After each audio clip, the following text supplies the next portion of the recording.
This talk is about people, not technology, because people are why we do this stuff. If we don't think that this is an important picture, you're doing it wrong.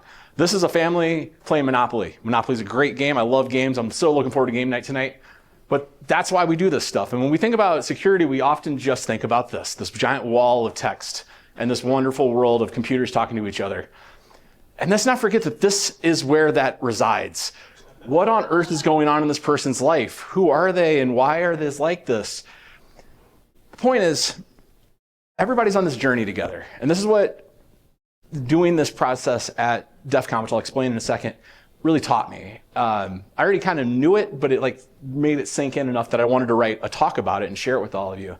So there's fabulous prizes involved, so this will be participatory in a little bit. I'm Dwayne, I come from Chicago. Very quickly, I help people figure stuff out. That's my entire mission in life. I love it. It's 5 words. Security Repo Podcast is an awesome podcast you should all check out. And again, if you get these slides, you can see the rest of what I'm talking about. If you ever want to talk about rock and roll, I'm always down. I work for these guys, not important for the big picture, but they did pay for me to do the thing at DefCon, so shout out to them. And that QR code, I promise, just goes to our blog. So we put out this thing called this Voice of the Practitioner report every year. Not every year, but this is the last time we did this. 2024. 27% of all we ask 1,000 IT decision makers, hey, how do you handle this problem, secret sprawl? 27% said, oh yeah, we just do manual code reviews. I said, that's stupid. So at AppSec Village, originally at RSA, but let's be honest, DefCon's way cooler than RSA. Shout out to AppSec Village. I'm also an organizer at AppSec Village, but it has nothing to do with this. Just everybody should check out AppSec Village. We're the best because everything's AppSec, in my opinion. So I put together the Spot the Secrets exercise. If you want to go read the original rules and see how it's laid out, that's the labs thing there and just a page with a bunch of text on it.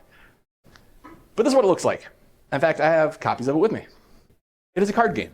It's a physical card game. The year before that, and I'm wearing the shirt for it, so I won't mess up the mic, but Hunt the Hacker CTF, I did this at DefCon 31, and I realized, wow, a lot of people just got hung up in the weeds of the CLI we built to do a demo CTF.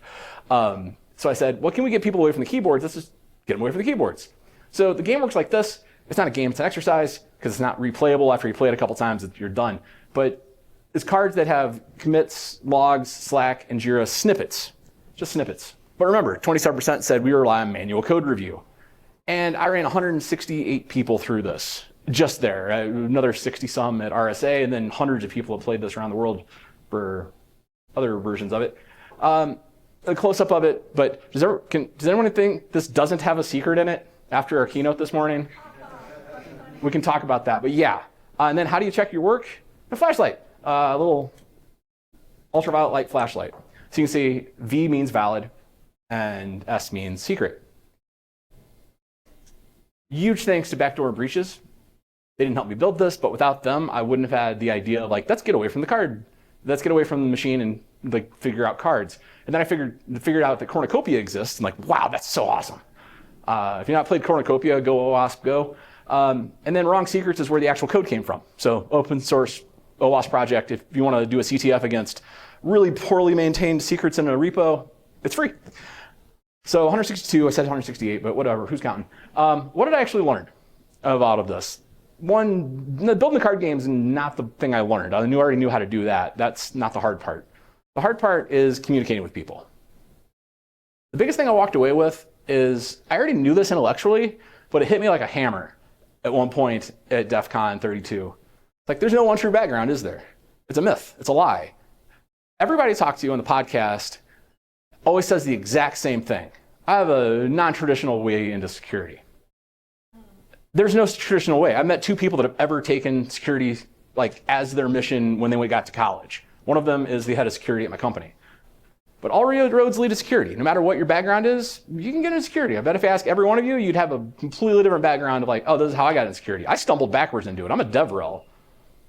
But at DefCon, let's be honest, you don't go to DefCon as just a person because I'm just curious about DefCon. No, you're a lead hacksaw who has CVEs under your name. You're a mid-career practitioner who's trying to level up and trying to figure out what's next for you or get better at the thing you're doing. And then there's so many beginners, so many new people, and it's so awesome to have that energy, this vibe. Who here, is anybody here, who here has been to DefCon? Awesome, that's most of the room, thank you. Come to AppSec Village next time. We'd love to have you. But all of those people know different things. This is from Wikimedia. I cite all my sources. Everything is either open source or I cite the specific blog I pulled it from. But this is on the Wikimedia entry for Venn diagrams.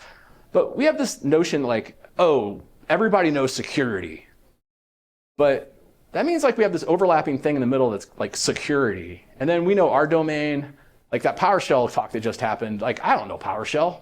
I've installed it, but that's as far as I got with it. I'm not a red teamer. I'm something else. But don't forget that this whole thing is just our domain and security. And it barely overlaps with everything else. Sure, everyone uses Active Directory, but how do they use Active Directory? How are they thinking about it?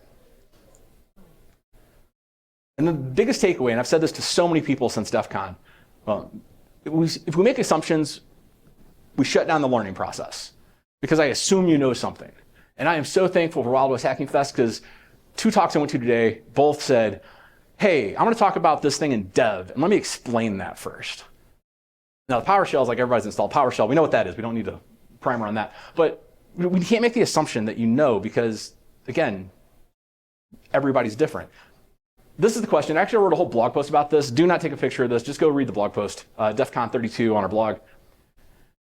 But it's 3 areas that I walked away with like, these are the things that I assumed people knew, and we're all over the map on this stuff, aren't we? So that's the rest of this talk, is I'm just going to briefly what I would tell people if they came back after DefCon and playing this and said, all right, well, how do we do this? So first, secret security. The number of weird questions I got about secret security is like, well, why is exposing an API key a problem? Just from people at DefCon. It's like, oh, well, that's a good question. When I mean secret, I mean anything that gives you access to another system, unlocks or decrypts something, encrypts or decrypts something, or gives you access to another system. And you don't need any other information than just that to get in. Once I dump Jenkins, we're done. Hooray.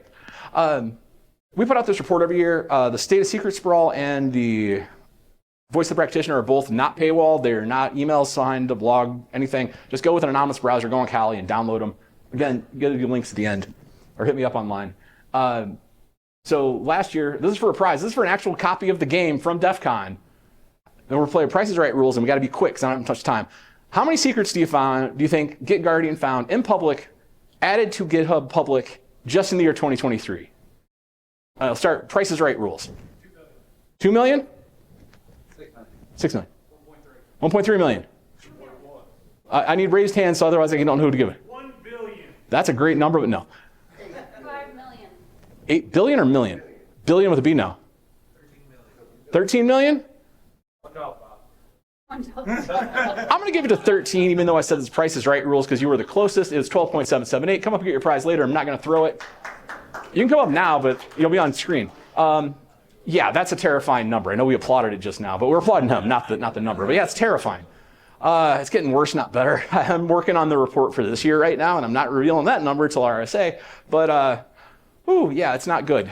Even with push protection on GitHub, didn't really help. So my ask to you in this room is like, if you've never thought about adopting a secret scanning tool for continual scanning, please do. I have an obvious favorite up here, but these all work. If you're not doing anything, any of these are better. Even grep is better than doing this, than doing nothing. But find the one that works for you and your team and go from there. All right. Second thing is Git. I love Git, but my favorite thing that happened to me was kind of a slow time, and someone's like, so what's a commit? I'm like, oh, it's a unit of work in Git. I'm like, I don't really understand what that means. I got sat down, I got to explain it to him, and I'm so happy because I've taught over 1,000 people Git, like face-to-face in workshops and whatnot throughout my life. And the problem is with Git, it's such a weird technology. It's a time travel machine with parallel universes that we built out of math and list in Linux. It's nuts how complicated it turns 20 years old this year, and it revolutionized the world.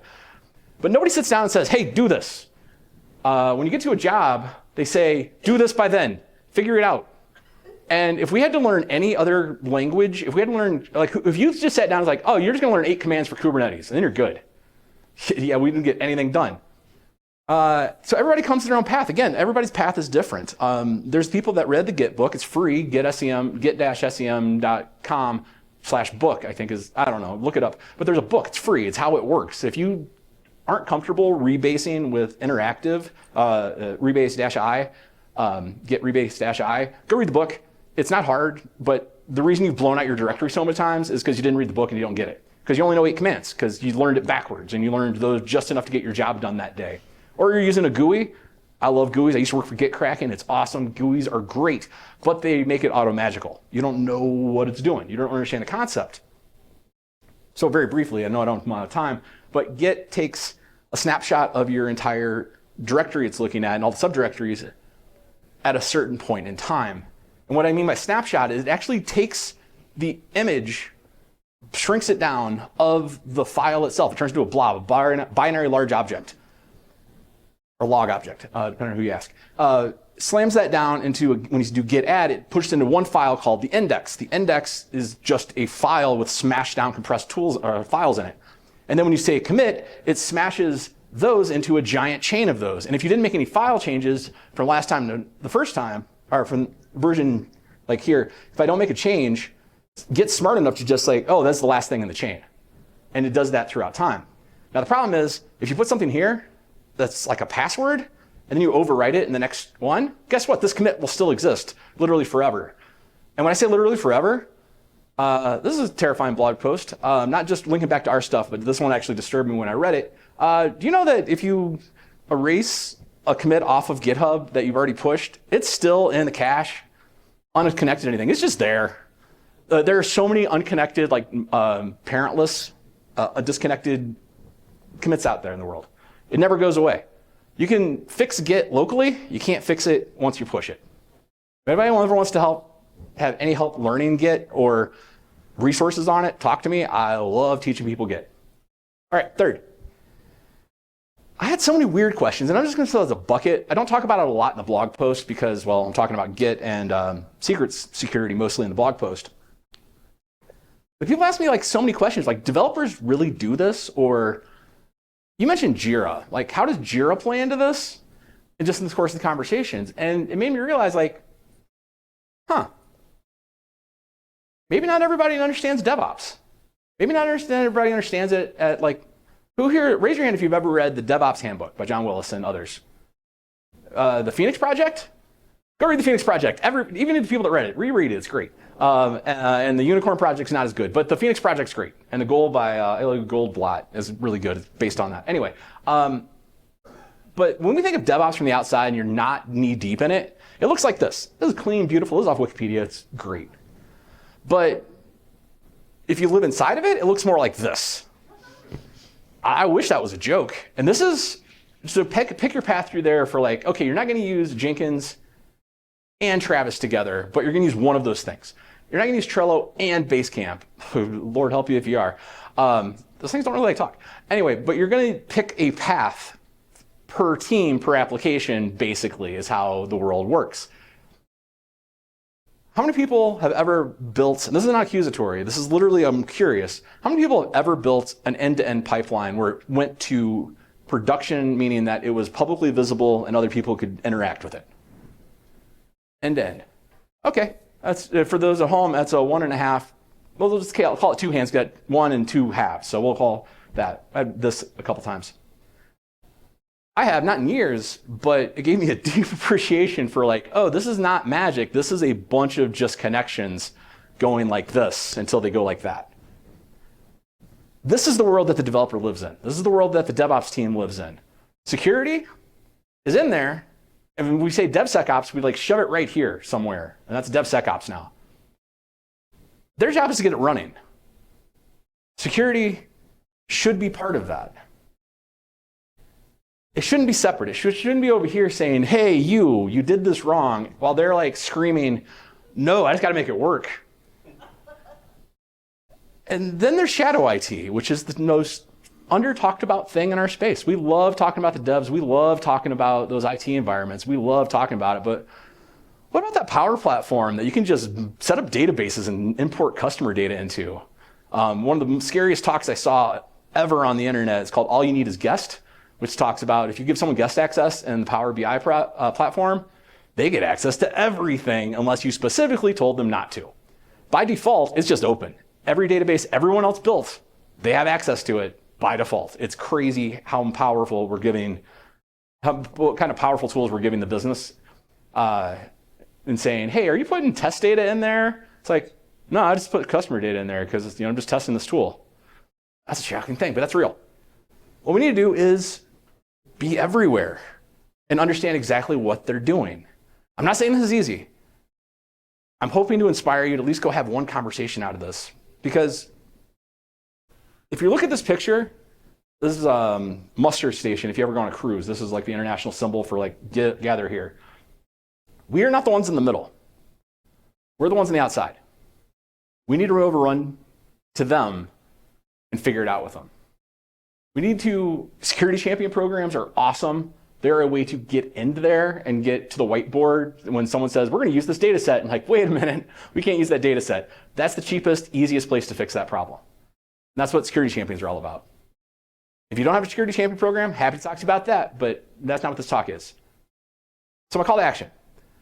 What I want you to do, go find team members that are not on your team, that you've never talked to before, buy them a cup of coffee, buy them a beer, buy them donuts. Tanya Janka, to her credit, one of my favorite things she ever said is like, you buy developers donuts, they will talk to you. They love carbs. I'm paraphrasing, but seriously, just go talk to them. Like, hey, what's your workflow look like? And that might freak them out a little bit. It's like, why security talk? It's like, no, I'm just trying to understand. I'm just trying to understand the job. You'll be shocked how much they'll tell you. And find out where the bottlenecks are. If you say, well, why don't you like security? Do you like security? Why don't you like security? They have an answer. They have a list of answers. They probably write a blog about it. They just didn't publish it, hopefully. There's an email chain somewhere around it. Why is it there? And the third is the big challenge, and this is the one I struggled with and almost didn't give this part of the talk. If you're not learning to script, if you're not understanding why they're hard coding passwords, if you're not understanding the workflows and helping them do that better, I don't know if we're doing security right. I know it's controversial a bit, but we should strive not just to be the best pen tester, not just to break it the best and fastest and find the coolest backside door improver, the smartest in the room. How can we make the safe path the easiest path? And if we can do that and take the weight off of, like the talk earlier today on automated testing, like if we can take the weight off the developer's shoulders, lower their toil, they will come to you next time and it's like, hey, I got a problem with security. Can you help me make this faster? And if your answer is, yeah, let's do that together. Let's build some bash scripts. Let's build some Git hooks. They're probably going to talk to you more. You don't have to go to DefCon to talk to other practitioners. And the practitioners and the rest of your company is probably not going to DefCon. They're going to be doing whatever they do to make your company work. So it's up to you to go find them where they are. Because they're not here playing this game. But if you want to play this game, let's hang out. And who can raise their hand the fastest? You win. All right, there's your copy of the game. I like arbitrariness. Remember, we're on this path together. The security path, all roads lead to security. Eventually, we're on the hook for everything. If you don't take the time to stop and think, where's everybody else on the staircase? How can I help that person behind you get to the next level? Or think to ask the person ahead of you is like, hey, can you help me understand some stuff? I don't understand what you know. You don't understand what I know. And there's no better place to do that than here. So maybe I got the slides out of order. But yeah, talk to everyone around you. Figure out what they specialize in. I definitely want to talk about PowerShell more now. Because at the end of the day, I don't want to talk about security endlessly. I want to play some board games. I want to hang out with people I love, knowing that I'm not going to get a dumpster fire call at 3 in the morning and it's like, hey, this exploded and we got to fix it now and all hands on deck. Oh, bonus, don't make 100 cards. You have the proto version. The version we landed on was 20 cards. And look how happy this guy is. He didn't have to read 100 cards to play this game. Thanks. I'm Dwayne. I live in Chicago. I help people figure stuff out. Hit me up mostly on LinkedIn, but I broadcast everything and just got on Blue Sky. I love it. Again, GitGuardian's awesome. And there's the slides. Thank you very much.